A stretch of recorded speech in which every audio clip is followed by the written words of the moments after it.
안녕하세요. 시가 익어가는 저녁 권혜옥 선교사입니다. 여러분 이제 연말연시 어떻게 지내고 있어요? 성탄절 지나고 이제 금세 이제 2021년 끝나고 2022년이 되지 않았습니까? 그래서 저는 이제 지난번에도 감사의 제목들을 많이 찾으라고 얘기했는데 정호승 시인의 그 햇살에게라는 시를 한번 읽어드린 적 있죠. 그게 너무 좋았다고 많이들 얘기하더라고요. 그래서 내가 햇살 중에 작은 먼지와 같은 존재였다. 그렇지만 하나님은 나를 잊지 않고 기억하시고 나를 하루 종일 비춰주시는 고마우신 분이다. 그래서 이 감사가 중요하다고 얘기했고, 올해가 다 가기 전에 감사 큰 제목 10가지를 적으라고 그랬는데, 이 감사 10가지 제목을 적으려면 작은 기쁨을 회복해야 돼. 그래서 주제가 이제 작은 기쁨인데, 제가 아는 그 좋은 시집 하나 소개해드리겠습니다. 작은 기쁨이라는 시집인데 이혜인 시집입니다. 여기에 작은 기쁨을 읽어드리겠습니다. 작은 기쁨, 이혜인. 사랑의 먼 길을 가려면 작은 기쁨들과 친해야 하네. 아침에 눈을 뜨면 작은 기쁨을 부르고, 밤에 눈을 감으며 작은 기쁨을 부르고, 자꾸만 부르다 보니 작은 기쁨들은 이제 큰 빛이 되어 나의 내면을 밝히고 커다란 강물이 되어 내 혼을 적시네. 내 일생 동안 작은 기쁨이 지어준 비단 옷을 차려입고 어디든지 가고 싶어. 누구라도 만나고 싶어. 고맙다고 말하면서, 즐겁다고 말하면서 자꾸만 웃어야지. 그래요.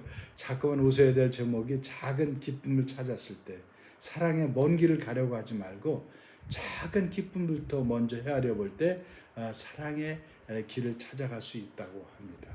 사랑의 길은 먼 길입니다. 사랑은 명사형이 아니라 동사형입니다. 그러나 이 모든 것은 작은 기쁨으로부터 시작됐습니다. 이 작은 것은 굉장히 우리가 하찮게 여길 수 있지만, 그러나 이 작은 것을 쫓아가던 우리의 삶이 아니라 큰 것만 바라면서 항상 우리는 살고 있지 않습니까? 특별히 그 요나를 생각해 볼 때 하나님께서 어마어마한 그 성으로 가서 복음을 전하라고 하지 않습니까? 그 니느웨로 가라고 했는데, 니느웨는 예루살렘 3,000km나 된대요. 그 먼 길을 정말 배를 타고 도망가려고 하나님께서 그를 요나서 1장에 보면 태풍을 만나시고 바다 가운데 폭풍을 통해서 이 바다에 던지는 어마어마한 큰일을 당하잖아요. 그러나 그는 결국은 배에서 나와서 물고기 뱃속으로 들어가고 3일 동안 죽음을 경험을 합니다. 그러나 결국은 그가 이제 다시 니느웨로 가서 제2차 하나님의 소명을 받고 복음을 전할 때 결국 요나를 실망하게 한 것은 작은 것이었어요. 박농쿨, 그리고 벌레, 이런 것들이었습니다.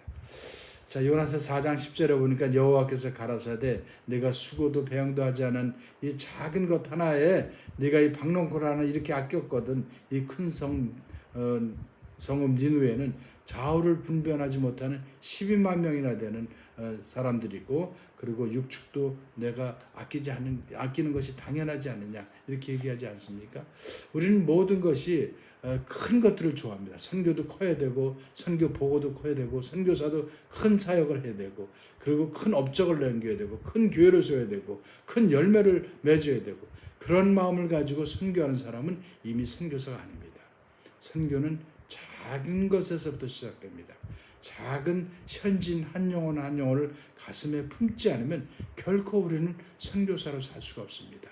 우리가 다시 2022년에 새로 시작됐는데, 우리가 큰 것들만 바라보지 말고 작은 것들 사랑하신 그 작은 처녀의 몸, 마리아의 몸을 입고 오신 베들레헴 에브라다야, 너는 가장 유대족 족 중에서 가장 작지 않느냐. 그래서 내가 사는 곳이 가장 작은 곳입니다. 그것이 바로 베들레헴이요, 그리고 유다골 중에서 가장 작은 곳 에브라다입니다.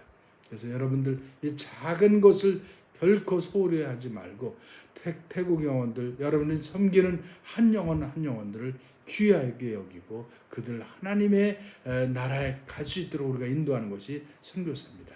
이렇게 사는 한 해가 되기를 주님의 이름으로 축원합니다. 감사합니다. 사와디캅.